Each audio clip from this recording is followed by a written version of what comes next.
கர்த்தரும் அருமை இரட்சகருமாகிய இயேசு கிறிஸ்துவின் நாமத்தினாலே இந்த நாளிலும் உங்கள் யாவரையும் நான் ஆண்டவருக்குள்ளே வாழ்த்தி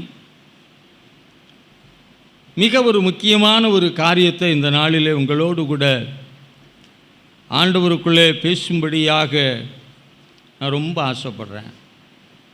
நீங்களும் ரொம்ப ஆசையாக இருப்பீர்கள் என்று சொல்லி நம்பி இந்த நாளிலே தேவனுடைய வார்த்தையை உங்களோடு கூட நான் பகிர்ந்து கொள்ள பிரயாசப்படுகிறேன். ஆண்டவர் இந்த வார்த்தைகளின் மூலமாய் உங்களிடத்தில் பேசுவாராக. கேட்க பண்ணும், அப்போ என்ன உண்டாகும்? மகிழ்ச்சியும் சந்தோஷமும். உடைய வார்த்தை கேட்க பண்ணினால் சரி. இவைகளை குறித்து நான் இன்றைக்கி வேண்டாம்னு நினச்சேன்.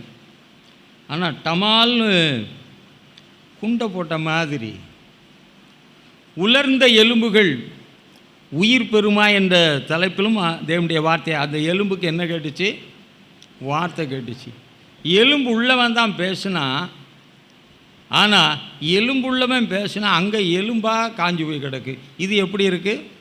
பச்சையாக இருந்து உலர்ந்த எலும்புகளை எழுப்பத்தக்கதான ஒரு காரியத்தை இந்த எலும்பிலிருந்து என்ன செஞ்சுது? ஆமாம், சரி. இது நமக்கு சாத்தியமா அப்படின்னு பார்க்கணும் இல்லையா? ஒரு பொருளை பார்க்கும்போது இது நமக்கு ஒத்து வருமானு பார்ப்போம் இல்லையா? நம்முடைய பொருளாதார சூழ்நிலைக்கு, நம்முடைய நிலைமைகளுக்கு இது ஒத்து வருமானு பார்த்து தான் அதை என்ன செய்வோம்? ஆமாம், அப்படி பார்த்து வாங்கும்போது தான் அது நமக்கு என்ன செய்யுது? ஏன்னா ஏற்கனவே தீர்மானம் பண்ணிட்டோம், ஒத்து வரும், அது ஒத்துக்குது. ஒத்து வராதுன்னு வார்த்தையை நினச்சாலும் அது என்ன செய்யாது? இதெல்லாம் நமக்கு ஒத்து வராதுன்னா அது ஒத்து வராது தான். ஒத்து வரும்னு நினச்சா கிருபையும் சத்தியமாய் நிறைந்தவராய் உனக்குள்ளே போய் உனக்கு தேவையான எல்லாவற்றையும் செய்து முடிக்க மட்டும் உன்னோடே அந்த வார்த்தை இருக்கும். அப்போ இங்கே இருக்கிற எல்லாரோட வார்த்தை இருக்கா? ஒரு சிலர் சொல்லியிருக்கீங்க, பரவாயில்ல, அல்லேலூயா. சொல்லாதவர்களுக்காக நானே சொல்லிவிடுவேன், வார்த்தை இருக்கிறது.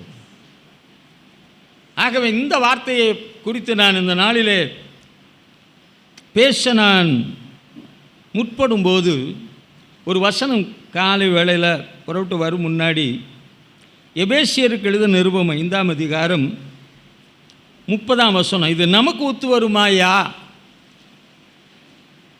இதோட நமக்கும் சம்பந்தம் இருக்கிறதா என்று சொல்லி பார்த்தேன். பைபிளை புரட்டி பார்க்கல, திடீரென்று என் மனதில் தோண்டிட்டு அப்புறம் அது இருப்பிடம் எங்கே இருக்குன்னு பார்த்து அதுக்கப்புறம் வசனத்தை எடுத்துட்டு உங்களோட இந்த கால வேளையில் பேசும்படியாக நான் கடந்து வந்திருக்கிறேன். கர்த்தர் உங்களோடு கூட இந்த வார்த்தையை கொண்டு பேசுவாராக. அந்த வசனத்தை நாம் வாசிக்க போகிறோம். நாம் வேண்டாம். அந்த நாம் சொல்லும்போதே நமக்குள்ளே என்ன ஏற்படணும்? ஒரு புத்துணர்ச்சி. அதை ஏன் கேட்குறீங்க பாஸ்ன்னு சொல்லாதீங்க. ஒருவேளை உலகத்தில் நீங்கள் பலவீனராக இருக்கலாம், குறைவுள்ளவர்களாக இருக்கலாம், குறைப்பட்டு போனவர்களாகவே இருக்கலாம். ஆனால் கிறிஸ்துவுக்குள் நாம் நிறைவுள்ளவர்களே. உலக ரீதியில் குறைப்பட்டிருந்தாலும் அந்த குறைவுகளை நீக்கப்பட முடியுமான? நிச்சயமா. எப்படி? நிறைவாகி அவர் எனக்குள்ளே வரும் பொழுது என் குறைவுகளெல்லாம். அப்போ இந்த காலை வேளையில் இங்கே இருக்கிற எல்லாருக்கும் நிறைவு இருக்கா, குறைவும் கொஞ்சம் இருக்குதா? ஆமாம், ஊறுகாய் மாதிரி தொட வேண்டியது இருக்குது பாஸ்டர். குறைவு இருக்குது. சிலருக்கு லட்டு மாதிரி, சிலருக்கு ஏதோ மாதிரி இருக்குது. ஆனால் அந்த காலை வேளையில் குறைவை நிறைவாக்குவார் என்ற கிறிஸ்து இயேசுவுக்குள். யாருக்குள்ள? கிறிஸ்து இயேசுவுக்குள். இந்த கிறிஸ்து இயேசுவுக்குள் வராமல் தான் இருந்தோம், வர முடியாமல் தான் இருந்தோம். கிறிஸ்தவர்களாக இருந்தாலும், தேவனை அறிந்திருந்தாலும், தேவனை ருசித்திருந்தாலும் கூட கிறிஸ்துவுக்குள், கிறிஸ்துவோடுங்கிறதுல ஒத்துக்குவோம். கிறிஸ்துவோடு என்றால் நான் இருக்கேன், என்னோட சேர்ந்து போகிறது. விரும்பின வரைக்கும் வரலாம், திடீர்னு என்ன செஞ்சிடலாம்? மறைஞ்சிடலாம். ஆனால் உள்ளே இருந்தால் என்ன செய்ய முடியாது? தப்பிச்சே போக முடியாது. நம்ம தப்பிச்சு போக விரும்புகிறவங்க ஏதாகிலும் காரணங்கள் சாக்கு போக்கு சொல்லி எப்படி ஆகிலும் ஓட பார்ப்போம். ஆனால் உண்மையானவன் ஓடவே முடியாது. சங்கீதக்காரன் சொல்கிறான், உம்மை விட்டு எங்கப்பா நான் ஓடுவேன். நம்மளாம் ஓட முடியும்னு நல்லாவே சொல்லுவோம். அங்கே ஓடி இருக்கேன், இங்கே ஓடி இருக்கேன், அங்கே ஓடி போய் ஒளிஞ்சிருக்கேன் சொல்லலாம். ஆனால் தாவீது சொல்கிறேன், என்னால் ஓடவே முடியாது. நான் வானத்தில் ஏறினாலும் நீர் அங்கே இருக்கிறீர். அப்பா, நம்மளால் வானத்துக்கு ஏற முடியும்? என்ன ரெக்கை இருக்குது? ஒரு ரெக்கையும் இல்லை. ஆனாலும் சிந்தையில் எங்கே போயிடலாம்? மேலே போயிடலாம். போயிட்டான். வானத்துக்கு ஏறினாலும் நீர் அங்கேயும் இருப்பீர். அவர் எப்போம்மா இருக்கிற இடம் அங்கே தான். சரி, அங்கே தான் இருப்பார் அப்படின்னு மட்டும் சொல்லலை. நான் பாதாளத்தில் இறங்கி அங்கே படுக்கை போட்டாலும் அடா பாவமே, எங்கேயும் விட மாட்டாரியா? இருளே என்னை மூடிக்கொண்டாலும், இருளுக்குள்ளே எல்லாம் மறைஞ்சிக்கலாம் இல்லையா? அவன் சொல்கிறான், இருளே என்னை மூடிக்கொண்டாலும் அந்த இருளையே வெளிச்சமாக்கி விடுவீர். உமக்கும் மறைந்து ஓட முடியாது, உங்களுடைய ஆவிக்கும் மறைந்தோம். அதனால் ஆசீர்வதிக்கப்பட்டான். ஏனென்றால் தேவனுக்குள் இருக்கக்கூடிய ஒரு அனுபவம், கிறிஸ்துவோடுங்கிற ஒரு அனுபவம் இருக்கிறது. ஆனால் நெருங்க நெருங்க நெருங்க எங்கே போயிடணும்? ஹார்ட்டுக்குள்ளே போயிடணும். ஹார்ட்டை விட்டு எங்கே வந்துடக்கூடாது. ஆமாம், தேவனுடைய இருதயத்திற்குள்ளே இருப்பீர்கள் என்றால் அப்படி இதய துடிப்பிலிருந்து எல்லாமே உங்களுக்கு தெரியும். அப்படி இருந்தால் நீங்கள் எங்கேயுமே, ஆமாம், இந்த இருதயம் வெளியே இருந்தால் பல பிரச்சனை இருக்குது. இந்த இருதயம் உள்ளே இருந்தால் என்னங்கப்பா சொல்ல மாட்டாரு, காது மாதிரி இருதயத்தை வெளியே வச்சுருந்தா எப்படி இருக்கும்? சரி, இருக்கட்டும். தேவன் எல்லாவற்றையும் நேர்த்தியாக பங்கு பங்காக வகை வகையாய் செய்யக்கூடியவர் நம்முடைய ஆண்டவர். அந்த ஆண்டவர் இந்த உலகத்திலே அவருடைய படைப்பாய், அவருடைய சாயலாய், அவருடைய தற்சொரூபமாய், அவரால் கிரயத்து கொள்ளப்பட்டவர்களாய், அவருடைய ஜனமாய் வைத்திருக்கிற உங்களை இந்த உலகத்துக்கு அடையாளமாக இருக்கத்தக்கதாக என்னென்ன காரியங்களை செய்ய முடியுமோ அதை அவர் செய்வதற்கு எப்பொழுதுமே உண்மையுள்ளவராக இருக்கிறார். நம்மை அழைத்தவர் உண்மை உள்ளவர். வேகமாக சொன்னால் அர்த்தம் போயிடும். சிலதெல்லாம் அழுத்தி சொல்லுவாங்க, சில இடத்துல அண்டர்லைன்லாம் பண்ணுவாங்க, தெரியுமா? அழுத்தி சொன்னாலே அதுக்கு ஒரு கருத்து. ஆமாம், ஏன்னா தமிழில் தான் அதுக்கு வழி வாய்ப்புகள் இருக்கிறது. அழுத்தி சொல்கிறேன், அழைத்தவர் உண்மை உள்ளவர்னு சொல்லிட்டு நிறுத்தாமல் எப்படி எதற்கென்று அழைத்தாரோ அதை நிச்சயமாய் செய்து முடிப்பார் என்பதில் எந்த சந்தேகமும் இல்லை. ஆகவே இந்த அழைத்த தேவன் நம்மீது சிந்தையுள்ளவராய் இருக்கிறபடியால், நம்மேல நினைவாய் இருக்கிறபடியால், சிறுவேளை நான் உன்னை மறப்பதில்லை என்று சொன்னவர், கைவிடுவதில்லை என்று சொன்னவர், இந்த காலவேளையிலும் உங்களோடும் கூட அன்று உலர்ந்த எலும்புகளை உயிராக்கி காரியங்களை நடப்பித்தவர் இந்த நாட்களிலும் பச்சையான எலும்புகளை, தீர்க்கதரிசிக்கு பச்சை எலும்பு நல்லா இருந்துச்சு, ஆனால் நமக்கு எலும்பெல்லாம் பச்சையாக தான் இருக்குது. ஆனால் எப்படி இருக்கோ புரிய மாட்டேங்குதுன்னு சொல்லுவாங்க சிலர். என்ன நடக்குதுன்னே தெரிய மாட்டேங்குது பாஸ்டர், நடக்கிறதே புரியலை. புரிய வச்சிடுறேன். இப்போ நான் சொல்கிறேன், நீங்கள் பச்சையாக இருக்கிறீங்க, ஆனால் உள்ள ஃபுல்லாக என்ன எப்படி இருக்குது? வறட்சி இருக்குது. இப்போ உள்ளே இருக்கிற வறட்சி இந்த கால வேளையில் தேவனுடைய வசனத்தினாலே மாறட்டும். நமக்குள்ளே காணப்படக்கூடிய பற்பல கவலைகள், சோர்வுகள், அவநம்பிக்கை, திடனற்ற நிலைமை, பல விதத்திலே யோசிக்கிற காரியங்கள் எல்லாம் இருக்கிற எலும்பையும், ஆமாம். ஆகவே இப்போ உங்களுக்கு இருக்கிற எலும்பெல்லாம் எப்படி மாறணும்? பச்சையாக மாறணும். இந்த சரீரம் தேவன் தந்த ஆலயமாக இருக்கிறபடியால், தேவனுடைய ஆவியானவர் இந்த சரீரத்திலே வாசம் பண்ணுகிறபடியால், நிச்சயமாக சங்கீதக்காரனை போல சொல்ல முடியும். இந்த கால வேளையில் வசனம் யாராவது தெரியுமா? தெரிஞ்சவங்க மட்டும். பச்சையான ஒலிவு மரமாக இருப்பேன். இங்கே தேவனுடைய ஆலயத்திலே தேவனுடைய ஆலயத்தில் எது எப்படி இருந்தாலும் வெளியே போனாலும் அது எப்படி இருக்கும்? அப்போ வெளியே நான் பச்சையாக இருந்து தேவனுடைய ஆலயத்தில் காஞ்சி போய் இருந்தால் நிச்சயமாக என்ன செய்யாது? துளிர்க்காது. கர்த்தர் துளிர்க்க செய்யும்படியாகத்தான் தேவனுடைய ஆலயத்துக்கு கொண்டு வந்து மகிழ பண்ணுகிறவர் இந்த கால வேளையில் தேவனுடைய வார்த்தையை சொல்லி உன் நிலைமையை சொல்லி உன்னை அவர் மகிழ பண்ணும்படியாய் இந்த வார்த்தைகளை உங்களோடு பேசுகிறார். எதற்காக காலையில் இந்த வார்த்தையை கொடுத்தாரோ அந்த நோக்கம் நிறைவேறத்தக்கதான காரியங்களை கர்த்தர் செய்ய வேண்டும் என்று சொல்லி ஆண்டவர்களை ஆசைப்பட்டு நாம் எப்படின்னா தனக்குள்ளே பிரிந்திருக்கிற ராஜ்யம்னாலே பெருசு தான். அது சின்னதே. ஆனால் நமக்கு மனோராஜ்யம் தான் ரொம்ப பெருசாக இருக்குது. கற்பனையில் அப்படியே அப்படின்ட்டே இருப்பாங்கள்ல சிலர். ரொம்ப ஒருத்தங்க எங்கள் சவையில் இருந்தாங்க, ஓ அப்படியே வாய் நின்று போச்சு. அப்புறம் மறுபடியும் ஆஸ்பத்திரியில் கொண்டு போய் தாடையை சேர்த்து விட வேண்டியதாகி போச்சு. ஓகே, ஆனால் உங்களுக்கு அப்படி நடக்கப்படாது. இந்த காலை வேளையில் நாம் ஒன்றுபட கர்த்தர் கிருபை செய்வாராக. ஒவ்வொருவருக்கும் ஒவ்வொரு விதமான சிந்தை இருக்கத்தான் செய்யும். இயேசுவோடு இருந்த 12 சீடர்களுக்குமே 12 சிந்தை இருந்துச்சோ, அதுக்கு மேலே 12 144 சிந்தை இருந்துச்சோ எனக்கு தெரியாது. நிறைய வேளையில் அவர்கள் தேவனோடு கூட ஒத்துப்போகாதவர்களாக இருந்தாலும் கூட அழைத்தவர் உண்மையுள்ளவர். அவன் காஞ்சி போயிடக்கூடாது, பச்சையாக இருக்கணும். பச்சையாக இருந்தால் மட்டும் போதில் ஒரு சரீரமாக மாறணும். அநேகருக்கு அவன் பயன்படுகிறவனாய் மாற வேண்டும் என்பதற்காக கர்த்தர் அவனை புதுப்பித்து புதிய நிலைமைக்கு நேராய் வழி நடத்த அவனை என்ன செய்யலை? தள்ளலை. அவர் சொல்லிட்டார், நல்ல வார்த்தை சொல்லியிருக்கிறார், என் அண்டையில் வருகிற யாரையும் புறக்கணியேன்.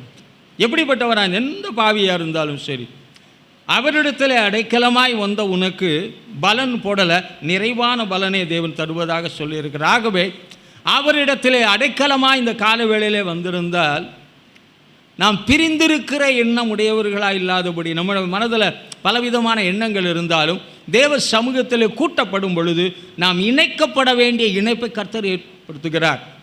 எவ்விதமாக என்று நாம் பார்ப்போம் என்றால் முப்பரின் நூலாக அவர் இணைக்கிறார். ஒட்டுமரம் பார்த்துருப்பீங்க, தனித்தனியாக தான் இருக்கும். ஆனால் சில காரியங்களை செய்து அதை ஒட்டி வைத்து அதை கட்டி வச்சு அதுக்கு செய்ய வேண்டியதை செய்தால் கொஞ்ச நாள் அது என்ன வந்துடுது? புதிய மரமாக, புதிய சுவையுள்ளதாக, புதிய நிலைமையில் மாற்றப்படக்கூடிய ஒரு நிலைமைக்கு இருந்தால், காட்டொலிவ மரமான நம்ம இடத்துல காணப்பட்ட சுவாப கிளைகளை அகற்றிவிட்டு அவருடைய கிளைகளுக்கு நம்மை பங்குள்ளவர்களாய் மாற்றி இருக்கும்போது நிச்சயமாய் மேன்மையான காரியங்களை காண்போம், மகிமையான காரியங்களை காண்போம், ஆசீர்வாதமான காரியங்களை காண்போம், விடுதலைக்கான காரியங்களை காண்போம். ஒரு வாசல் அடைச்சா 7 வாசல் திறக்கப்படும், 7 வாசல் அடித்தா 70 வாசல் திறக்கப்படும்.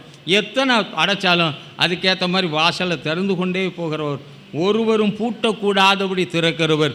இந்த காலவேளையில் நாம் ஒன்று விடுவோம் என்றால், அன்றைக்கி ஆண்டவர் இருந்து சீடர்களுக்குள்ளே பற்பல எண்ணங்களில் பிரிவுபட்டவர்களாக இருந்தால் ஆண்டவர் எது வரைக்கும் இப்படி இருப்பீங்கடா என்று பற்பல காரியங்களை சொல்லி அவர் சொல்ல, யோவான் 15 நாம் படித்திருக்கிறோம், என் உபதேசத்தினாலே நீங்கள் சுத்தமானீர்கள். யோவான் 17 வாசிக்கிறோம், நானும் பிதாவும் ஒன்றாயிருக்கிறது போல நீங்களும் நானும் என்ன செய்யணும்? ஒன்றாயிருக்க வேண்டும். நீங்களும் நானும் மட்டுமல்லாதபடி என் வார்த்தையை உங்கள் மூலமாய் கேட்டவர்களும் என்னோடு ஒன்றாய் இணைக்கப்பட வேண்டும் என்ற காரியத்தை அன்று கற்றுக் கொடுத்து சிதறிவிடாதபடி அவர்களை ஒன்றிணைத்து கொண்டு சென்றவர் இந்த நாட்களிலும் நாம் சரீரமாகிய சபையாக மாறினவர். சீடர்களை ஆண்டவருடைய ஒரு எடுத்து பயன்படுத்தக்கூடிய ஒரு கருவி இல்லையா? ஒவ்வொருவரும் ஒவ்வொரு விதமான வேலைகளை பார்த்தார்கள். பின்பு ஆண்டவர் அவர் தன்னுடைய வேலைக்கு அவர்களை என்ன செய்தார்? தெரிந்து கொண்டு பின்பு அவர்களை தங்களுடைய கரத்தின் கிரியைகளாய் மாற்றினார். சபையாக மாற்றினார். இன்றைக்கி நம்ம எப்படி மாற்றிருக்கிறார்? மாற்றிருக்கிறார். ஆக்சிலேட் எழும்புதில் அது மாதிரி நேற்று கூட ஃபாஸ்டிங் ப்ரேயரில் பேசினேன். நம்மலாம் எப்படி இருக்கணும்னா இட்லி மாதிரி இருக்கணும் ஒருத்தன் சொன்னான். நிறைய பேர்ட்ட கேட்டேன், இட்லி மாதிரின்னா அது என்னன்னு. குழியில் தான் அந்த மாவை ஊற்றுவான், அது சுட வைக்கும்போது என்ன செய்யுது, உப்புது. உப்புமா பேசலை. உங்களை எவ்வளோதான் பள்ளத்து மாதிரி வச்சாலும் அந்த தேவனுடைய ஆவியானவர் அன்னைக்கு அந்த ஸ்ட்ரீம் சுடுதண்ணியிலிருந்து எழும்புகிற அந்த ஆவியானது எப்படி குழியில் வைக்கிற இட்லியை உப்பை பண்ணுகிறது போல தேவன் ஆவியானவர் இந்த நாளை எல்லாத்தையும் உப்பப்படட்டும். எதெல்லாம் ரொம்ப அப்படியே ஒரு மாதிரி பரிதாபமா இப்படி இருப்போமா அப்படி இருப்போமா இப்படி நடக்கும், அதெல்லாம் அவங்கள மாற்றதுக்கு ஒன்றா வச்சு என்ன செஞ்சிருவோம், அவிச்சிருவோம். அப்போ அவிக்கணும்னா ஆவியை அவித்து போடாது.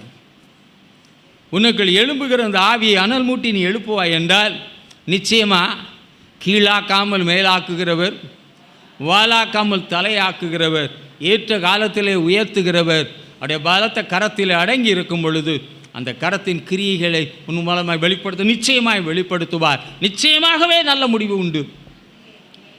நம்ம சொல்ல வேண்டிய ஒரே ஒரு வார்த்தை, நிச்சயமாகவே முடிவு உண்டுன்னு சொல்லாத, நிச்சயமாகவே நல்ல முடிவு உண்டு. போ. என் நம்பிக்கை என்னாலே என் மூளையாலே யார் சொன்னதாலேயும் கிடையாது, அவர் கொடுத்த நம்பிக்கை. அவரே நம்முடைய நம்பிக்கையாக இருக்கிறபடினால அந்த நம்பிக்கையினால் நான் என்ன ஆக மாட்டேன், வீணாய் போக மாட்டேன்.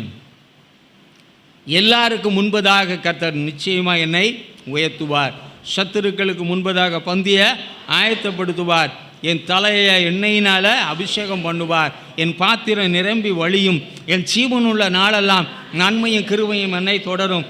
நீடித்த காலங்களாய் கர்த்தருடைய வீட்டிலே நமக்குள்ள எப்பவும் அப்படித்தான் இருக்கணும். சிலர் வயசாகும் முன்னாடி ஈஸி சேர் வாங்கி போடுற மாதிரி, வயசாயிரும், அப்புறம் இந்த சேரில் உட்காந்து இடுப்பு வலிக்கும், அதனால் எப்படி வச்சிடணும், ராக் அண்ட் ரோல் சேர் வாங்கணும். வாங்காத, நிமிந்து உட்காருங்க. இடுப்பு என்ன செய்யப்படாது, வளையப்படாது. எப்போவுமே எப்படி தான் இருக்கணும். கர்த்தர் அந்த நம்பிக்கையை கூட கனப்படுத்துவார்.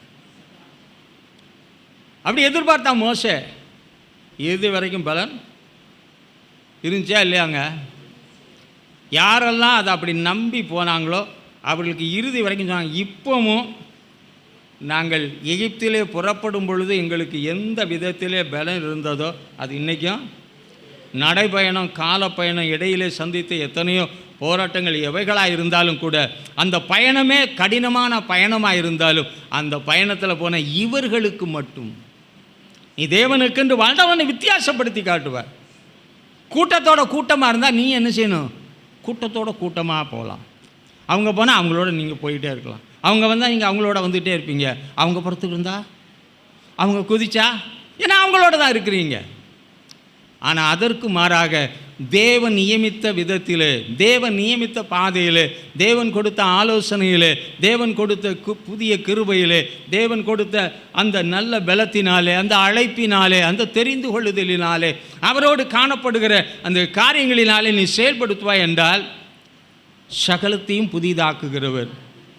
நிச்சயமா உங்கள் காலை எப்படி காலாக மாற்றணும்? ஆமாம், கொடக்கொடக்கணும் மடங்கிற காலம் என்ன செய்யக்கூடாது, மாற்றக்கூடாது. புதிய பலனை தந்து உங்களை புதிய விதத்திலே புதிய வழிகளிலே கர்த்தர் இந்த நாளிலே நடந்து. ஆகவே நாம் நம்ம பார்க்கணும். ரெண்டாவது எங்கே பார்க்கணுன்னா அவரை பார்த்தா அவரை கொண்டு என்ன பார்க்கணும். எப்படி? கண்ணாடி முன்னாடி நின்று, ஆமாம் என்ன நான் பார்க்க முடியாது, அடுத்தவங்க 1000 சொன்னாலும் கண்ணாடி முன்னாடி நின்று பார்க்குற மாதிரி நான் யாரை முன்னாடி வச்சு பார்க்கணும்? தேவனை முன்வைத்து பார்க்க வேண்டும். கர்த்தரை முன்னிட்டு அவருடைய வார்த்தையை புகழ்ந்தார்கள்.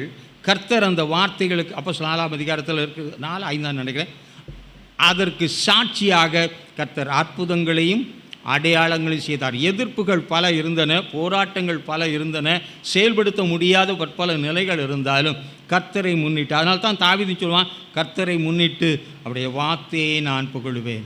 நீங்கள் அந்த கர்த்தரை முன்னிட்டு அவருடைய வார்த்தையை புகழும்படியா தாவீது மாதிரி நீங்களும் கர்த்தரை எப்பொழுதும் எக்காலத்திலும் என் முன் வைத்திருக்கிறேன், என் கண்கள் அவருக்கு நேராய் பதிக்கப்பட்டிருக்கிறது என்று சொன்னார். இந்த நிலைமையிலே செயல்படுவீர்கள் என்றால் அவரை பார்த்துட்டு உன்னை பார்த்தா நீங்கள் மாற முடியுமா? மாற முடியாதா? ஏன் மாற முடியும்? தெரிஞ்சுங்க, கையை வைத்துங்க பார்ப்போம். அதுதான் மாறாது. அதெல்லாம் சிங்கன்னா சான்றீங்க.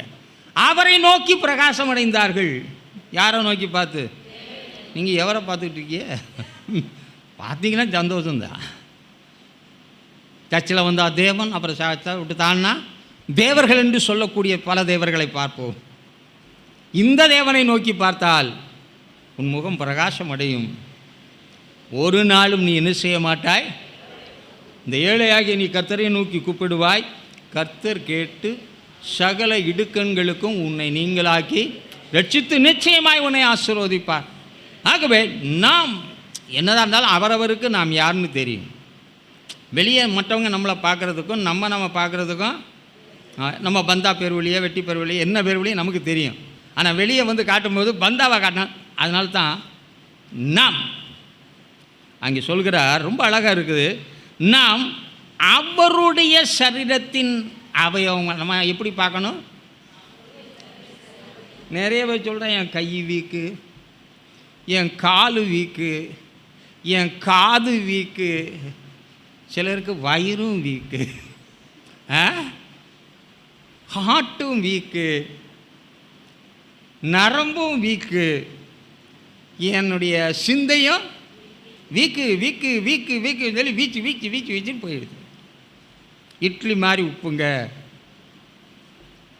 அதனால தான் தட்டில் வச்சுருக்கேன். நேற்று கேட்டேன், இட்லியை மாவு எடுத்து தட்டில் ஊற்றும் போது இட்லி மாவு எடுக்கும்போது இட்லி மாவு கீழே இறங்கிடுச்சுன்னா என்ன பண்ண முடியும்? நம்மளால் குதிச்சிடுறாங்க. எங்களுக்கு எப்போ ஏறணும் தெரியும் பாஸ்டர், எப்போ குதிக்கணும்னு தெரியும், ரைட்? அதெல்லாம் நல்லது. ஆனால் இப்போ இருக்க வேண்டிய இடத்துல இருக்கணும்னா கரண்டியோடு இரு. தேவன் எடுக்கிற அவருடைய கரத்தில் இருந்தால் அவர் எங்கே உன்னை ஊற்றணுமோ கரெக்டாக ஊற்றுவார். பாஸ்டர், மாவு ரேஷியோ எங்களுக்கு என்ன தான் ஆட்டினாலும் வர மாட்டேங்குது பார். ஆனால் ஆண்டவர் ஆட்டினா ஒழுங்காக உப்பி வரும். சிலருக்கு வீட்டில் இட்லி சாப்பிட்டா சாப்பிட சொல்லும். சில வீட்டில் இட்லியை சாப்பிட்டா சொன்னால் இட்லியை சிலது சுத்தியில் வச்சு உடைக்கிற அளவுக்கு இருக்குது. அப்படிவா? தேவன் எதை செய்தாலும் நன்றாக செய்வார், நேர்த்தியாக செய்வார், விதவிதமாக செய்வார், பங்கு பங்காய் செய்வார், காலம் சூழ்நிலைகளுக்கு ஏற்ற விதத்திலே அவர் செய்வார். ஏனென்றால் அவர் ஏற்ற சகாயர். ஏற்ற காலத்திலே அவர் உங்களை உயர்த்தும்படிக்கு நீங்கள் அவருடைய பலத்து கரத்தில் அடங்கியிருந்தால் கீழாக்காமல் மேலாக்கி, வாலாக்காமல் தலையாக்கி உயர்ந்த இடத்துல வைப்பார். ஒருவருமே உன்னை இறக்க முடியாது. அந்த நிலைமையை அடையணும்னா நான் என் சரீரத்தை யாருடைய சபையமாக மாற்றணும்? தேவனுடைய சரீரமாய் பார்க்க வேண்டும். இப்போ நம்ம சரீரத்தை யார் சரீரமாகவே பார்க்குறோம்? சொல்லுவாங்க, எங்கள் அம்மாவும் அப்படித்தான், அதுக்கு முன்னாடி உள்ளாலும் அப்படித்தான், அதனால் நானும் எப்படித்தான் இருப்பேன். இங்கே ஜீன் எல்லாம் என்ன ஜீன்னா வீக்கான ஜீன். ஆனால் அதை முடிவு பெற்றலாம். கிறிஸ்துவுக்குள்ளே அதுக்கு ஒரு எல்லையை உண்டாக்கலாம். எல்லாவற்றுக்கும் ஒரு எல்லை இருக்குது, கிறிஸ்துவுக்குள்ளே ஒரு எல்லை இருக்குது. தேவனுடைய பிள்ளைய உனக்கு கொடுத்த எல்லையோ அளவற்ற எல்லை. ஆகவே குறுக்கப்பட்ட எல்லை, ஒடுக்கப்பட்ட எல்லை, முடங்கி போன எல்லை, செயல்பட முடியாத அந்த எல்லையை நீ நிச்சயமாக மாட்ட கர்த்தர் உனக்கு அதற்கேற்ற கிருபையை தருவார். சத்துவம் இல்லை என்றால் அந்த சத்துவத்தை கர்த்தர் என்ன செய்வார்? வசனத்தை கேட்க கேட்க, வசனத்தை நம்ப அதனுடைய தாற்பயங்களை அறிந்து கொள்ள அறியக்கூடிய கிருபைகளை வளர்த்து கொள்ள அந்த விதத்திலே கர்த்தர் நிச்சயமா. அதனால் நம்ம சரீரத்தெல்லாம் யார் சரீரமும் பார்க்கணும். அப்போ இப்போ உங்களுக்கு நோய் இருக்கா? பட்டுன்னு சொல்லியிருக்கணும். இந்த இன்டர்வியூவில் தடல மேலே வந்தோன்னா எத்தனை படியில் வந்தா? சோத்திரம். நம்மளாம் சோத்திரம் கேட்டுருப்பேன். சீக்கிரமாக சாத்தி அனுப்பிடுவான். எப்பவும் எவர் ரெடியாக இருங்க. அப்படி தான் ஒரு பேட்டரி போட்டான், எவர் ரெடி. ஆனால் அது எவர் ரெடியாக சில வேலை இருக்க மாட்டேங்குது, ரைட்? ஆனால் நம்ம எப்போவும் எப்படி இருக்கணும்? ஏன்னா கிறிஸ்துவுக்குள் எல்லாம் ஆமென் என்றும் இருக்கிறபடியினாலே, கிறிஸ்துவை கொண்டு நாம் செய்ய இந்த உலகத்தில் நியமிக்கப்பட்டபடியினாலே, அவருடைய அவயவங்களெல்லாம் யாருடைய அவயவம்? ஆமாம், நம்ம அவயவெல்லாம் தேவனுடைய அவயவம், தேவனுடைய அவயவம்லாம். அதனால தான் நீ எதை எடுத்தாலும் கர்த்தர் அதோடு இருப்பார். கர்த்தருடைய பட்டயம் கிதியோனுடைய பட்டயமாக இருந்தது. கிதியோனுடைய பட்டயம் பின்வாங்கலையே. கிதியோன பெரிய யுத்தசாலியா? யுத்த கலைகளெல்லாம் எங்கேயா போய் கற்றுட்டு வந்தானா? எதையா செஞ்சானா? ப்ராக்டிஸ் எடுத்தானா? கர்த்தருடைய பட்டயம் கிதியோனுடைய பட்டயமாய் மாற, கிதியோனுடைய பட்டயம் கர்த்தருடைய பட்டயமாய் மாற எல்லாருக்கும் என்ன உண்டாயிற்று? கலக்கம் உண்டாயிற்று. அப்போ நம்ம கையில், நமக்கும் பைபிள் சொல்லியிருக்கு, அவர்கள் கையில் இருபுறமும் கருக்குள்ள பட்டயம் இருக்கும். இந்த கணம் அவருடைய பரிசுத்தவான்கள் யாவருக்கும் உண்டாயிருக்கும். அப்போ அவருடைய அவயவமாக இருந்தால், அவருடைய அவயவத்தில் என்னென்ன காரியங்கள் எல்லாம் வெளிப்பட செய்தாரோ அதை என் மூலமாகவும் கர்த்தர் செய்ய விரும்புகிறார். அவரே சொல்லிட்டார், என்னை விசுவாசிக்கிறவன் நான் செய்ததையும் செய்வான். அப்போ நிறைய செய்வோமா செய்ய மாட்டோமா? செய்வோம். ஆகட்டும் பார்க்கலாம் இந்த மாதிரி இருக்கக்கூடாது. மறுப்பெல்லாம் நம்ம ஆளுக்கு தெரிவிக்க மாட்டோம். முடிச்சிருவோம் பாஸ்டர்மா, என்ன முடிப்பாங்கன்னு எனக்கு தெரியும், சொன்னதை முடிச்சிருவாங்க. கரெக்டாக செய்கிறதுக்கு என்ன செய்வோம்? பிரயாசப்படுவோம். கர்த்தர் இந்த வாய் ஜாலத்தை விரும்ப மாட்டார், கிரியை நடப்பிக்கிறதே விரும்புகிற தேவன். அப்போ நம்முடைய அவயவங்களை எல்லாம் தேவனுடைய அவயவத்துக்கு நாம் மாற்றி விடும்போது, இஸ்ரவேலிலே பலவீனப்பட்டவன் எவ்வளவு குறைவுள்ளவன் இஸ்ரவேலன். முறுமுறுப்பானா? சண்டை போடுவானா? கலங்கம் பண்ணுவானா? குந்தி நடப்பானா?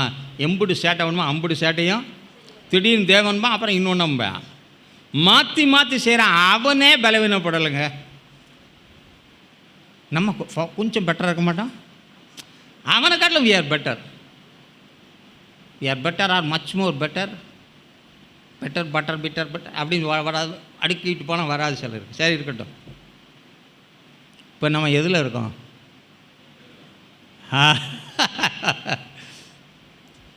Let us try to achieve the target. தேவன் நமக்கென்று வைத்திருக்கிற அந்த மேலான இதை பிடித்து கொள்ளத்தக்கதாக ஆசையுள்ளவர்கள் பிடித்து கொண்டார்கள், ஆவலாக இருந்தவர்கள் பிடித்து கொண்டார்கள், தங்களுடைய மாம்சங்களை கீழ்ப்படுத்தினவர்கள் அதை பிடித்து கொண்டார்கள் என்பதாகவே வேத வசனம்.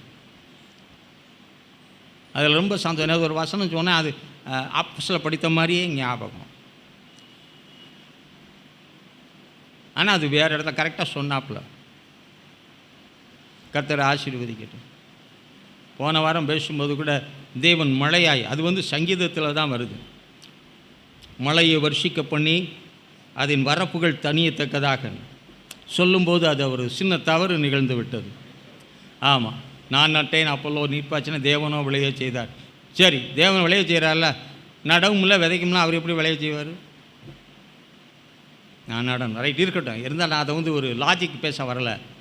தேவன் நீர் பாய்ச்சுகிறவர் தான். இன்னும் அந்த நீரை நான் பாய்ச்சினேன், நான் யார் நீர் பாய்ச்சுகிறானோ அவனுக்கு நீர் பாய்ச்சப்படும். வசனத்தை தேவன் ரொம்ப அழகாக இங்கும் அங்குமாக அவர் நியமித்து வைத்திருக்கிறார். முந்தைய காலையில் வித்தியாசமாக பிரசங்கம் பண்ணுறேன்னா இல்லையா? ஆனால் ஏன்ட்ட அதிகமாக யாரும் சொல்லலை. ஒரே ஒரு நபர் மட்டும், அங்கிள் நீங்கள் பேசுகிறதெல்லாம் நாங்கள் every time we are finding the difference.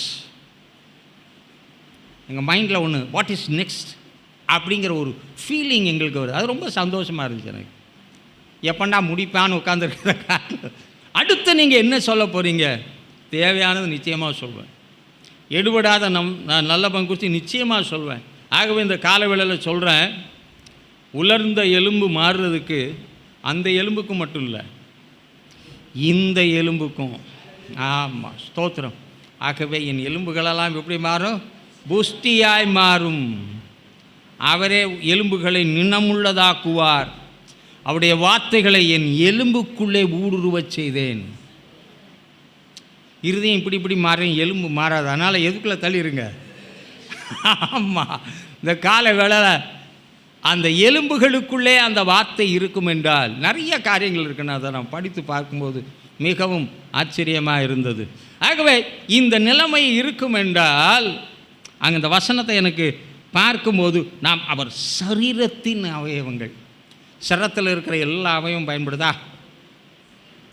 அப்போ நீங்கள் அவருடைய சரீரத்தின் அவயவமாக இருந்தால் நீங்கள் எல்லோரும் பயன்படுவீங்களா, பயன்பட மாட்டீங்களா?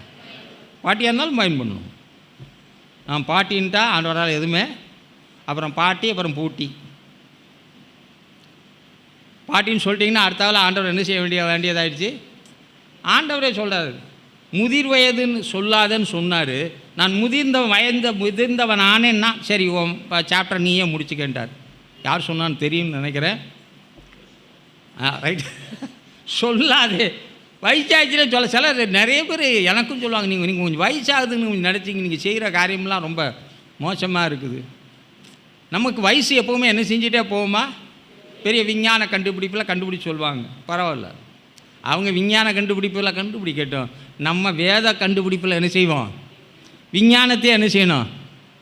அந்த விஞ்ஞானத்தை கர்த்தர் உங்களுக்கு கொடுத்துருக்கிறதுனால நிச்சயமாக நீங்கள் ஒரு பாக்கியசாலிகள். அவருடைய அவயவம், நாம் அவருடைய அவயவமாக இருக்கிறபடியால் இந்த அவயவத்தில் எந்த அவயவம் பாடுபட்டாலும் அவயவம் ஒன்றுக்கா பாடுபடுதா? ஏன்னா அந்த தலை இருக்கிறதுனால. ஆகவே அவரோடு உள்ள அந்த இணைப்பு நமக்கு ரொம்ப நல்லா இருக்கிறதுனால, ஒரு உறுதியாக இருக்கிறபடினால அருந்து போகாத. ஆண்டவர் சொன்னார், நான் திராட்சை செடி, நீங்கள் கொடிகள். நீங்கள் எண்ணில் நிலைத்த, யோவான் 15 வாசிக்கிறோம், நீங்கள் எண்ணிலே நிலைத்திருந்தால் நானும் உங்களே நிலைத்திருப்பேன். நீங்கள் என்ன விட்டுட்டீங்கன்னா கஷ்டம். எவ்விதமாக கொடியானது திராட்சை செடியை விட்டு அது துண்டிக்கப்படும் என்றால், இணைப்பு வெட்டப்படும் என்றால் அது என்ன செய்யும்? காய்ந்து போகும். இறுதியாக காஞ்ச இடத்துல இருக்காது, அது வேறு இடத்துக்கு போயிடும். அதனால் என் உபதேசத்தினாலே நீங்கள் சுத்தமாகி கொண்டிருந்தால் புதிய கனிகளை, நம்மகிட்ட கனி இருக்கா? புதிய கனி இருக்குதா? நவமான கனி இருக்குதா? இல்லை நீ அகோட்டு இருக்குதா? பெண்களை பார்த்து மட்டும் பெண்மணின்னு நான் நம்மளை சொல்லப்படாது. ஏன்னா அவங்க நீன்னுட்டே இருப்பாங்க. ரைட், கர்த்தர் ஆசீர்வதிக்கிட்ட. ஏன்னா சில நோட்டிஃபிகேஷன்லாம் நெசசரி. தேவன் எதை செய்தாலும், ஆனால் உயிர்த்தெழுதலாக எதாக இருந்தாலும் யார்கிட்ட போய் காட்டிடுறாரு. ஆமாம், தேவனுடைய ஊழியத்தில் நிறைய பேர் யார்த்தா, அதுக்காக பெண்களாக இருக்கணும்னு சொல்லி நான் பேசலை. சாயர்புரம் என்று நான் நம்புகிறேன். அந்த இடத்துக்கு போயிருக்கும்போது பார்த்தா ஒரே ஒரு ஆம்பளை தான் அந்த சர்ச்சுக்கே இருந்தார். அவர் யாருன்னா ஒரு தாத்தா. கல்யாணம் ஒருத்தரையே ஆளை காணும். என்ன பாஸ்டர், ஒரு ஆம்பளை கூட இல்லையா? அப்படி இருக்கக்கூடாது. உடனே நம்மால் சொல்லுவான், கிறிஸ்துவுக்குள் நாங்கள் வாலிபர்கள் தாயா. இந்த கதை எங்கே விடக்கூடாது. சரி வேணாம், நீங்கள் வாலிபர் தான், வாலிபர் கூட இடறி விடலாம். ஆனால் கர்த்தருக்கு காத்திருக்கிற நீங்களோ புதிய பலனை பெற்று எது மாதிரி கிளம்பணும்? இருந்து சபை விட்டு போகும்போது ஒரு மாதிரி போகாதீங்க. இழுத்துக்கிட்டு பறிச்சுக்கிட்டு சில தெம்பா போங்க. கர்த்தர் என்னோடு இருக்கிறார், கர்த்தருடைய வார்த்தையினால் என்னை நிரப்பி இருக்கிறார், அவருடைய திட்டங்கள் தீர்மானங்கள் எல்லாவற்றையும் தெளிவாக சொல்லியிருக்கிறார். இப்போ நான் அவருடைய அவயவமாக இருக்கிறேன். அவருடைய அவயவம் தொட்டதெல்லாம் என்னாச்சு? புண்ணா மாறிச்சு. என் அவயவம் தொட்டது என்ன மாறப்படாது? புண்ணா மண்ணா மாறக்கூடாது. மண்ணு கூட உங்கள் கையால் எப்படி தான் மாறணும்? புண்ணா மாற கர்த்தர் கிருபை செய்வாராக. அப்படிப்பட்ட கிருபையை கர்த்தர் இந்த நாளில் கொடுத்து உங்களை ஆசீர்வதி. ஏன்னா அந்த வசனம் அப்போ தான் கிடைச்சிது. எப்படி பிரசங்கம் பண்ணுறது, அதுக்கு இருக்குது, டெக்ஸ்ட் இருக்குது. டெக்ஸ்ட்னு போனால் வேறு மாதிரி போயிடுவான். அதனால் கர்த்தர் எனக்கு மனசில் கொண்டு வந்து அதை சொல்லிவிட்டு அப்புறம் வசனத்தில் ஒரு சிலதை நான் சொல்லிடுவேன். பார்க்கும்போது அவர் சரீரத்தின் அவயவம். சரீரத்தின் அவயவம் என்று வரும்போது பைபிளில் படிச்சிருக்கோம், பவுலடியானு தெளிவாக சொல்கிறான். சிலது கனத்துக்குரியது, சிலது ஆனாலும் கனத்துக்குரிய அவயவமாக இருந்தாலும் வீணத்துக்குரிய அவயவமாக இருந்தாலும் அவைகளுக்கு கொடுக்கப்பட்ட கனம் ஈக்குவல். என்ன அற்புதமான ஒரு அனுபவம், எங்கேயும் கிடைக்காதுங்க. பிள்ளைகளுக்கே வித்தியாசப்படுத்தி பார்க்குற உலகம். ஒரே பிள்ளை தான், 2 பிள்ளையோ 3 ஒரே தாய் தகப்பனாக இருந்தாலும் வித்தியாசப்படுது. ஆனால் இந்த ஆண்டவரிடத்தில் பலவீனமானதுக்கு தேவன் அதிக கனத்தையும் பாதுகாப்பையும் கொடுக்குறார். அப்போ நீங்கள் பலவீனனாக இருந்தால் உங்களுக்கு எப்படி இருக்குது? அப்போ நாங்கள் பலவீனனாக இருந்துடும். அப்போ தான் அதிகமாக கிடைக்கும். அதிகமாக கிடைச்சா அதிகமாக கணக்கு கொடுக்கணும், அதை ஞாபகத்தில் வச்சுங்க. ஆனால் இந்த பக்கம் போகலாம் விட மாட்டேன். பலவீனத்திற்கானதற்கு கர்த்தர் அதிகமான முக்கியத்துவத்தையும் கனத்தையும் தருவார் என்றால், அந்த தேவனுக்கென்று பயன்படுவ கர்த்தர் இந்த உலகத்தில் வைத்திருக்கும் பொழுது எத்தனை அதிகமாக செய்ய மாட்டார்? ஏன்னா வாக்கு பண்ணினவர் உலர்ந்த எலும்புகள் உயிரடைதல் என்ற அந்த பகுதிக்குள்ளே கொண்டு வந்து இதையும் நான் I want to join with and relate and compare with. ஏன்னா அந்த நான் சொல்லும்போது ஒரு காரியத்தை நான் பார்த்தேன். வாக்கு தத்துவம், வாக்கு பண்ணினவர், வாக்கை நிறைவேற்றுகிறவர் தேவனாக இருக்கிறார். அவர் முடிவில்லாதவர், ஆதியும் அந்தமும் இல்லாதவர். சொன்னதை செய்து முடிக்க மட்டும் நெறிந்த நாணலை முறியாமலும் மங்கி எறிகிற திரியை. ஆகவே வாக்கு பண்ணினவர் இவர்களும் வாக்கு பண்ணதுக்குள்ளே வர்றாங்க இல்லையா? புறஜாதிகளாக இருந்தாலும் வாக்குக்குள்ளே வந்துட்டோமா? தெரிந்து கொள்ளப்பட்டவர் நிராகரித்தபடியினாலே புறஜாதியாய் காணப்படுகிற நமக்கு தேவனிடத்தில்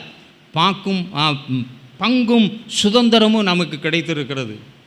ஆகவே இந்த நாளிலே அவர்களும் தேவனுடைய வாக்குக்குரியவர்கள். ஆனால் வாக்குக்குரியவன் தேவனுக்காய் வாழ்ந்தபடியினாலே தேவனுடைய நிலைமையை அவன் அடைந்தான், உயர்வான நிலைமை. ஆனால் அந்த வாக்கு தத்துவம் பண்ணப்பட்டவர்களோ அதற்கு இல்லாமல் போனாலும், வாக்கு தத்துவம் பண்ணப்பட்டது எலும்பாக போனாலும், வாக்கு பண்ணினவா அவர்கள் மூலமாய் தொடர்ந்து சந்ததியை எழுப்பணுமா இல்லையா? எழுப்ப வேண்டாமா? அவருக்குன்னு ஒரு சந்ததியை எப்போவுமே கர்த்தர் வச்சுருக்கிறார். பைபிளில் பார்த்தீங்கன்னா மனிதன் எப்படி மாறிக்கொண்டு போனாலும், தேவனால் சந்திக்கப்பட்டவர்கள் எப்படி மாறிக்கொண்டு போனாலும், அவருக்கென்று நம்முடைய சந்ததியிலே காரியங்கள் நடக்க கர்த்தர் ஒரு சந்ததியை எப்போவுமே தனியாக வச்சிடுறார். அது தேவ கிருபை. அந்த கிருபையினாலே நாம் கிருபை பெற்றிருக்கிறோம். கிருபை மேல் கிருபை பெறுகிறோம், மாறுறோம். அந்த அடிப்படையில் நாம் பார்க்கும்போது வாக்கு பண்ணினவர் உண்மையுள்ளவராக இருக்கிறபடினாலே, வாக்கு தத்தமும் ஆமென் என்றும் இருக்கிறபடினாலே, சொன்னதை செய்கிறவராக இருக்கிறபடினாலே, நோக்கத்தோடு எல்லாவற்றையும் செய்தபடினாலே உலர்ந்த எலும்புகளெல்லாம் உயிரடைந்தன. ரைட்டா? உலர்ந்த எலும்பெல்லாம். அடுத்து நான் ஒரு காரியத்தை பார்த்தேன். இன்னும் அதை கொஞ்சம் லிட்டில் பிட் டீப்பாக நான் அதை பார்க்கும்போது, கிரயம் செலுத்தினார்கள். அதற்காக சும்மா இது வரலைங்க, கிரயம் செலுத்தப்பட்டது. ஆண்டவர் நம்மை பார்த்து பவுலடியான் மூலம் பேசும் பொழுது, கிரயத்துக்கு கொல்லப்பட்டவர்களே, உடைய ஆவியினாலும் உடைய ஆத்மாவினாலும் உங்களுடைய சரீரத்தினாலும் தேவனுக்கென்று ஊழியம் செய்யுங்கள் என்று சொன்னார். கிரயத்துக்கு கொல்லப்பட்டவர்கள் அவர் வாங்கினார். ஆனால் நாம் அந்த வறட்சியான நிலைமையில் வீணாய் போய்விடாதபடிக்கு, வீணாக போயிருக்கோம் ஆண்டவருடைய கிரியைகள் வெளிப்படலைனா. ஆனால் தேவ வாக்குத்தத்தம் பண்ணினவர், வாக்குத்தத்தத்தை கொடுத்தவர் பெரியவராக இருந்தபடியினால உலர்ந்த எலும்புகளை எல்லாம் உயிரடைய செய்த அதே வேளையில் அதற்காய் கிரயம் செலுத்தினார். பிள்ளை இல்லாமல் இருக்கும் பொழுது ஆண்டவர் சொன்னார், என்னை நம்பி போடா, ஊர் பேர் சொல்ல மாட்டேன், இடம் காட்ட மாட்டேன், ஆனால் நீ என்ன செஞ்சுக்கிட்டே இருக்கணும். இன்றைக்கி யார் போகணும், சர்ச்சை இடம் சொல்லியே ஒழுங்காக வர மாட்டாங்க, அட்ரஸ் தெரிஞ்சாலே வர மாட்டாங்க. உண்மையா இல்லையா? சர்ச் அனிவர்சரியில் பாஸ்டர் பிடிக்காதவங்க 2-3 வார்த்தை பேசணும். அவங்களுக்கு இந்த தடவை சந்தர்ப்பம். போன தடவை பேசாததில் ஜாஸ்மின் சிஸ்டர் கூட இந்த தடவை போட்டலான்னு சொல்கிறேன். சில வார்த்தை சபைக்கு வந்து என்ன பயன்படு அங்கே கூட நீ சொல்லலாம். பிள்ளைகளை யாரையாவது ஒருத்தர் சொல்கிற 1-2 பேரை ஆண்கள் பக்கம் பிடிக்காதவங்க சொல்லுங்கள். பிடிக்காத 2 பேருக்கு சார்ஜ் எப்படின்னா 2 பக்கம் இருந்தால் தான் கரெக்டாக இருக்கும். ஒரு பக்கமே எப்படின்னா ஒரே டாப் அப்சல்யூட் மெஜாரிட்டி வந்து நம்மளுக்கு எடுத்துப்படும். ஆப்போனண்ட்டும் அப்படி எதிர்பார்க்குற வேணாம். அதனால் கவலையே பட பண்ணீங்க. என்னை திட்டினா கூட அது சர்ச்சை அனிவர்சரியாக இருக்கிறதுனால உங்களை நான் நிச்சயமாய் பாராட்டுவேன். முடிஞ்சால் ஷால்வை கூட போடுவேன் உங்களுடைய அந்த சொல்லக்கூடிய அந்த இதை வச்சு.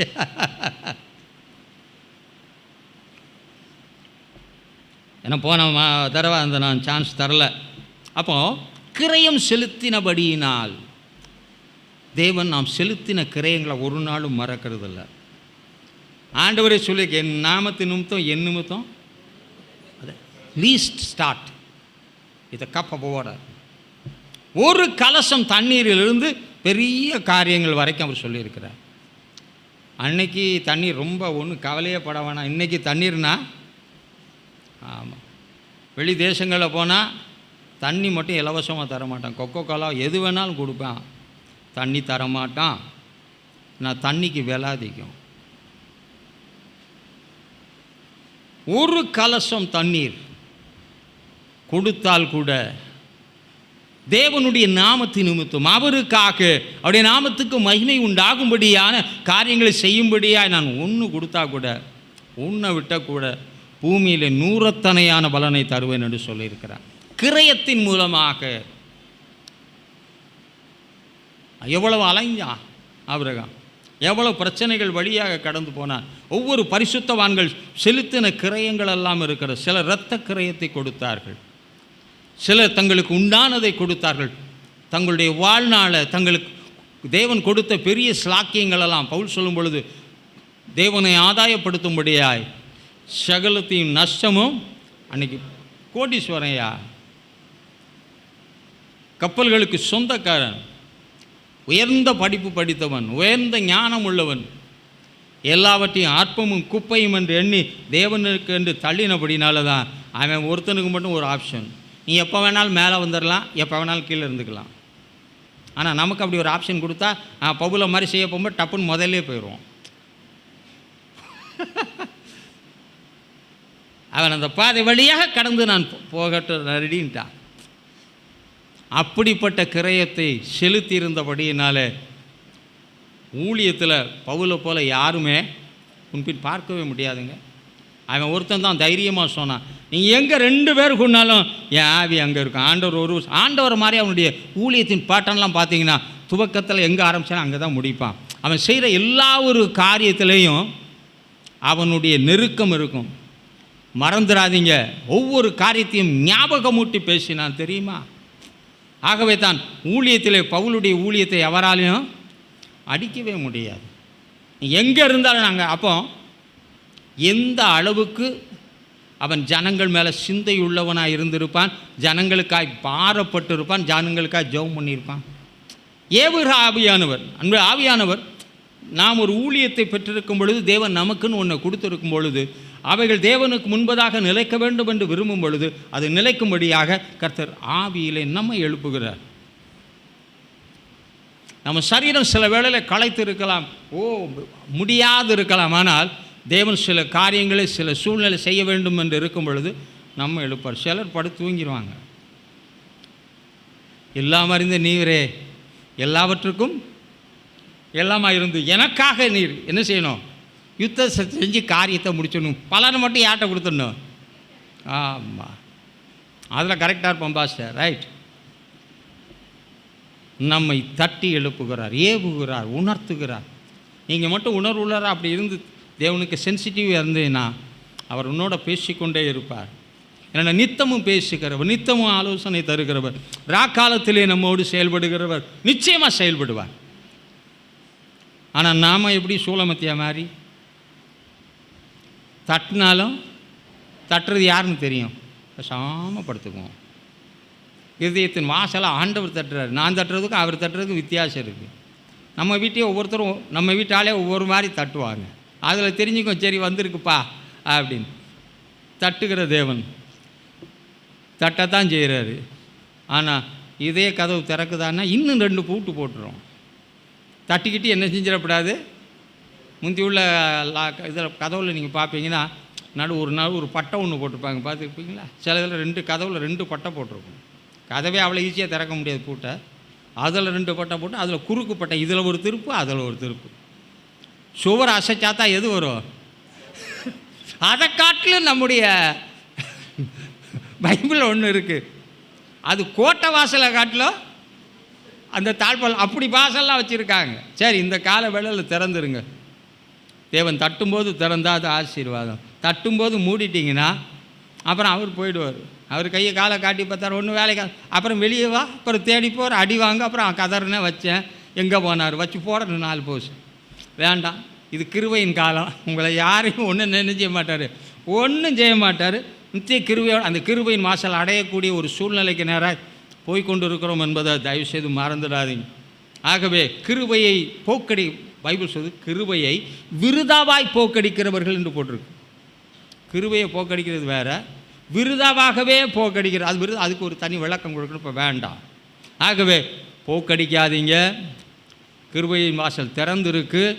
இதை சரியாக நீங்கள் பயன்படுத்தினீங்கன்னா நிச்சயமாக இப்போ கையில் ஏதாவது ஒன்று கடிச்சிச்சுனாலும் உடனே அது வலியின் மூலமாக என்ன செய்தி அனுப்புதில்ல? அதே போல் தேவன் நிச்சயமாய் செய்தி அனுப்புவார் நமக்கு. ஏன்னா யாருடைய அவயவம்? தேவனுடைய அவயவம். ஆனால் சீடர்களுக்கு படகுல போகும்போது ஆண்டவர் தூங்கிக்கிட்டே இருந்தது எப்படி இருந்துச்சு? நாங்கள் சாவது அதை ஏன் கவை இல்லையான்னு போட்டான்னு தெரியல. அன்றைக்கி ஒரு வேளை அதுக்கு ஏதாவது சரியான வார்த்தை இல்லை என்று சொல்லி கவை இல்லையான்னு போட்டாங்களான்னு எனக்கு தெரியல. ஆண்டவரே உமக்கு என்ன இல்லையா? ஆமாம், அதில் நீங்கள் வேணால் படித்து பாருங்கள், கவை இல்லையானே இருக்கும். அதில் என்னுடைய மீனிங், நாங்கள் வாழணும்னு வந்தோம், நீர் சாவணும்னு வந்திருக்கிற. வாழணும்னு வந்த எங்களை என்ன செய்யும்? வாழ விடும், சாவடிக்காது. கவலை நம்மளும் அப்படித்தானே சொல்ல, வாழணும் தாயா வந்தோம், உலகத்தை விட்டு எல்லாத்தையும் விட்டு எதுக்கு வந்தோம்? நீங்கள் வாழலாம் தான் கர்த்தர் வாழ்ந்து சுகித்து இருக்கத்தான் விரும்புகிறார். உன் ஆத்துமா வாழ்கிறது போல நீ எல்லாவற்றிலும் வாழ்ந்து விரும்பினாலும் சிலது செய்யும்போது நமக்கு நம்மளை சாவடிக்கிற மாதிரியே இருக்குது. அவர் கடவுள், தண்ணியே உள்ளே போனாலும் அவர் என்ன செய்வார்? அவருக்கு ஒன்றாகாது. ஆனால் நமக்கு ஏன் நீந்தி போயிட வேண்டியது தானே? நான் அந்த கடற்கரையில் போய் பார்க்கும்போது ஈஸியாக நீச்சல், நான் உண்மையாக சொல்கிறேன், நானாக இருந்தேன்னா அந்த புயலுக்கு நீச்சல் அடித்து அடுத்த பக்கம் போயிருப்பேன், சத்தமெல்லாம் போயிருப்பேன். கிட்ட தான், ஒன்றும் பெரிய தூரமெல்லாம் கிடையாது, அழகாக நீந்தி போயிடலாம். ஆனால் அந்த சின்ன தூரத்தை அவங்களால கடக்க முடியாமல் ராத்திரி ஃபுல்லாக கஷ்டப்பட்டுருக்காங்க. பாவம். எல்லாம் நீந்த தெரிஞ்ச ஆள் தானே, டப்புன்னு போயிருக்கலாம்ல. அவர் ஒரே நாளில் புயலை அமர்த்தினார். இன்றைக்கி வரைக்கும் அந்த கடலில் புயல் வரவே இல்லைன்றான். தேவன் சொல்லிவிட்டார்னா துன்மார்க்கர் கொந்தளிக்கும் கடலை போல இருக்கிற அவர் ஒரு வார்த்தை சொன்னால் போதும், அது கொந்தளிக்காது. கொந்தளிப்பை அமர்த்துகிறவர் கடவாது இருக்கிறோம் இல்லை. ஏன்னா இவன் பண்ணுற சேட்டையால் தான் அவர் செய்கிறார். தேவனுக்குள்ளே வரும் முன்னாடி பலதுக்கு அடிமை. நேற்று பேசினேன் அதை. தேவனுக்குள்ளே வந்த பிறகு கொஞ்ச நாள் தேவனுக்கு அடிமை, அப்புறம் வேறு பல காரியத்துக்கு அவங்க அடிமையாகிடுவாங்க. அப்புறம் தேவனை அடிமையாக்க பார்ப்பாங்க. நான் சொல்கிறேன் நீ செய்யணும், நான் சொல்கிறேன் இப்படி நடத்துக்கணும், இதை இப்படி செஞ்சிடணும். இப்போ யார் அடிமை? கொஞ்ச காலத்துக்கு. அப்புறம் அதுக்கு நிறைய விளக்கம் எடுத்து வச்சுருந்தேன், அதை இப்போ பேச இது அது நேரம் இல்லை. உலகத்துக்கு அடிமையாக இருந்து தேவன் விடுவிச்சு அவருக்கு அடிமையாக மாற்றினார். அவருக்கு அடிமையானபடினால எல்லாத்திலிருந்து விடுதலை ஆக்கப்பட்டோம். நாமே நம்மை அடிமைத்தனத்துக்கு உட்படுத்தல்னு ஒன்று இருக்குது. அடிமையாக நானே என்னை வித்துடுறது. நான் என்னை வித்துட்டேன்னா தேவன் திரும்ப என்னை மீட்கவே, ஏற்கனவே விலையேறப்பட்ட ரத்தத்தை சிந்தி மீட்டெடுத்து உன்னை அவர் அடிமைத்தனத்திலிருந்து மீட்டெடுக்கும் பொழுது நீயும் போய் சிக்கிக்கொண்டு உன்னை அடிமையாக விட்டு போட்டால் கர்த்தர் உன்னை மீட்க முடியாது. யோபின் வாழ்க்கையில் தேவன் வாசலை திறந்தார், அவர் அடைத்தார். நீ வாசலை திறந்தா நீயே தான் அடைக்கணும். மோசே கற்பலைகளை உடைச்சா என்ன தான் வயசானாலும் முன்ன பின்ன கல் செதுக்குனாலும் வச்சான்னு தெரியட்டாலும் தூக்குடா, மேலே ஏறுடா, நீயே பண்ணுடான்னு போயிட்டார். தேவன் சில காரியங்களிலே வைராக்கியம் உள்ளவர். சில காரியத்தை அதனால தான் சொல்கிறேன், தேவனுக்கு அடிமையானவர்கள் வேறு எதுக்கு என்ன செய்யாதீங்க. நல்லா யோசிச்சு பாருங்கள், எம்புட்டு அடிமைத்தனம் இருக்குது தெரியுமா நமக்கு? அதனால தான் இப்படி கஷ்டப்படுறோம், வேறு எதுனாலையும் கிடையாது.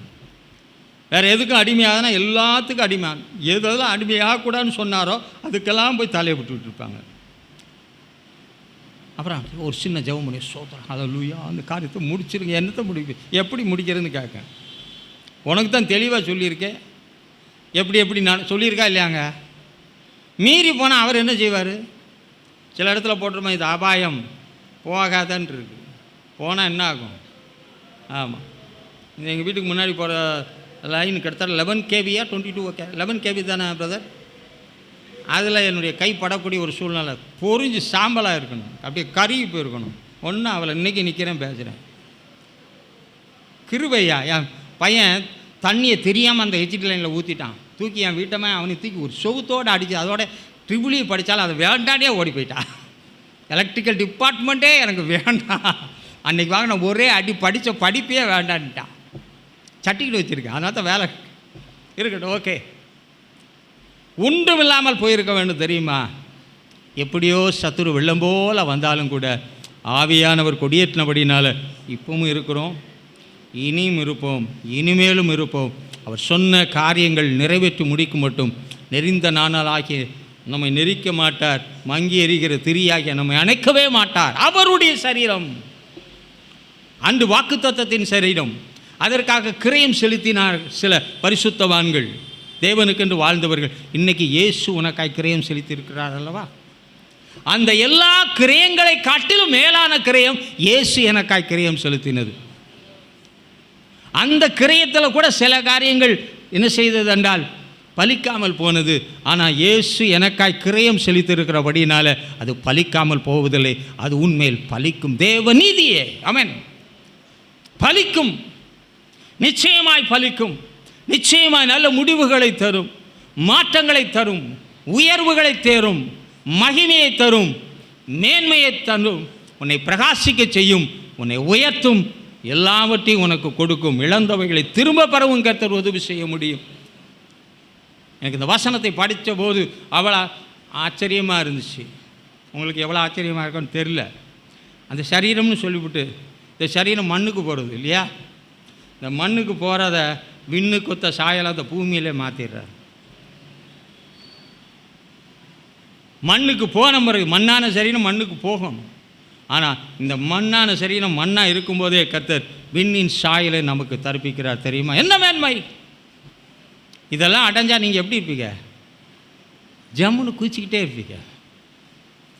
இப்போ கலாச்சிக்கிட்டே இருக்கோம் நம்ம. சரி ஓகே, நீ நல்லவர்கள். அடுத்து அதோடு நிறுத்தாமல் அவருடைய எலும்புகளுக்கும் உரியவர்களாக இருக்கிறோம். Phone gives the structure. அந்த போன்னு ஒன்று இல்லைன்னா உனக்கு ஸ்ட்ரக்சரே உருவமே கிடையாதியா. எனக்கு உருவத்தை தருகிறவர், என்னை ஒரு உருவமாய் மாற்றுகிறவர், என்னை நிற்க செய்கிறவர், என்னை நடக்க செய்கிறவர், என்னை ஓடச் செய்கிறவர், அவருக்கான காரியங்களை செய்யக்கூடிய காரியத்தை எல்லாம் அவர் தருகிறார். பச்சையான எலும்பு, ஆனால் பச்சையான எலும்பே உலர்ந்து போயிருந்தாலும், அது எனக்குள்ளே உலர்ந்து போயிருந்தாலும் அந்த உலர்வுக்கு என்னென்ன காரணம்னு வேதத்தில் சில வசனங்கள் இருக்குது. இப்போ நேரம் இல்லை, நாங்கள் டச் பண்ண முடியாது. எதனால் நம்முடைய எலும்புகளெல்லாம் உலர்ந்து போகிறது என்றே இருக்கிறது. அது நீங்கள் இது வரைக்கும் படித்து யோசித்திருக்க வசனம்லாம் நான் வேறு வசனம் எடுத்திருக்கேன். உங்களமா நீங்கள் மாதிரி யோசித்து எடுக்க மாட்டேன், அது வித்தியாசமாக எடுத்து வச்சுருக்கிறேன். டைம் இல்லாதனால நான் I want to cut short this. எலும்புகளுக்கும் உரியவராக இருக்கணும். அவர் எலும்பையே முறிக்க முடியாதுன்னா உங்கள் எலும்பை தூளாக்கிடுவாங்களோ? எந்த அளவுக்கு கர்த்தர் உன்னையும் என்னையும் உரிமை பாராட்டுகிறார். ஆனால் ஒன்றா இருக்கணும்ன்றது. பிரிஞ்சிருந்தால் பிரிநிலையில் இருந்தால் அங்கே தேவன் வரவே மாட்டார் சபைக்குள்ள. இங்கே உலர்ந்த எலும்பு அங்கே வெளியே இருந்த எலும்பு மாதிரி தான் இருக்குது. எபேசியரை வாசிப்பீர்கள் என்றால் தேவனுக்குள் நாம் எவ்விதமாக இருக்க வேண்டும், எவ்விதமாக செயல்பட வேண்டும் என்பதையெல்லாம் தெளிவாக விளக்கிய 1ஆம் அதிகாரத்திலிருந்து இறுதி அதிகாரம் வரைக்கும் சொல்லியிருக்கிறான். அந்த ஜனங்களுக்கு சொல்லியிருக்கிறான். அப்படி சொல்லும்போது தான் இந்த பகுதியை அதில் கொண்டு வந்து ரிலேட் பண்ணுறான். இந்த அதிகாரத்தில் மட்டும் இல்லை, 1ஆம் அதிகாரத்திலிருந்து நீங்கள் படித்து வரணும். இப்போ நேரம் இல்லை, நான் அதை ஒரு கிளான்ஸாக பார்த்தேன். But no time to present before you. உங்கள் முன்னாடி அதை வைக்கிறதுக்கு எனக்கு நேரம் இல்லை. படித்து பாருங்கள், சிந்தித்து பாருங்கள், யோசியுங்கள். நாமும் அவருடைய சதைக்கும் அவருடைய எலும்புக்கும் உரித்தானவர்களாக இருப்பதினாலே உலர்ந்து போக மாட்டோம். மாறாக பசுமையாக இருப்போம், புஷ்டியாக இருப்போம், செழிப்புள்ளவர்களாக இருப்போம், உலகத்தை மாற்றுகிறவர்களாக இருப்போம், ஆசீர்வாதத்தை கொண்டுவர்களாக இருப்போம். கர்த்தர் உங்களை ஆசீர்வதிப்பாராக. அப்படியே எழுந்து நிற்கலாமா? ஜெபம் பண்ணலாம். எழுந்து நிற்போமா? எங்களை அளவில்லாமல் நேசிக்கின்ற எங்கள் அன்பும் இறக்கமுள்ள தந்தையே, நீ தந்த இந்த ஆசீர்வாதமான நல்ல நாளுக்காக, இந்த நேரத்திற்காக நன்றி செலுத்துகிறோம். இந்த நாளிலும் நீர் கொடுத்த உடைய வார்த்தைக்காக துதிக்கிறோம். நாங்களும் உயிர் பெறுவோம், ஒன்று கூடுவோம், உடைய நாமத்துக்கு மகிமைக்காய் சேனையாய் நாங்கள் எழும்புவோம். உடைய நாமம் எங்கள் மூலமாய் மகிமைப்படும்படியான சகல காரியங்களையும் செய்வீர். முன்பு அவர்கள் பெற்றது ஒரு விதமான சரீரம், ஆனால் இப்பொழுது உம்முடைய திட்டத்தினாலே உருவாக்கப்பட்ட ஒரு புதிய சரீரமாய் மாறினது போல எங்களையும் ஒரு புதிய சரீரமாக மாற்றும், அவயவங்களாக மாற்றும். உடைய நாமத்தை மகிமைப்படுத்தும். உடைய கிருபை தங்கி இருக்கட்டும். இயேசுவின் இன்ப நாமத்தில் பிதாவே. என் ஆத்துமாவே கர்த்தரை ஸ்தோத்திரி, முழுமையுடைய பரிசுத்த நாமத்தில் ஸ்தோத்திரி. என் ஆத்துமாவே கர்த்தரை ஸ்தோத்திரி, கர்த்தர் செய்த சகல உபகாரங்களையும் மறவாதே. ஆமென், ஆமென், ஆமென். கர்த்தர் தாமே உங்களை யாவரையும்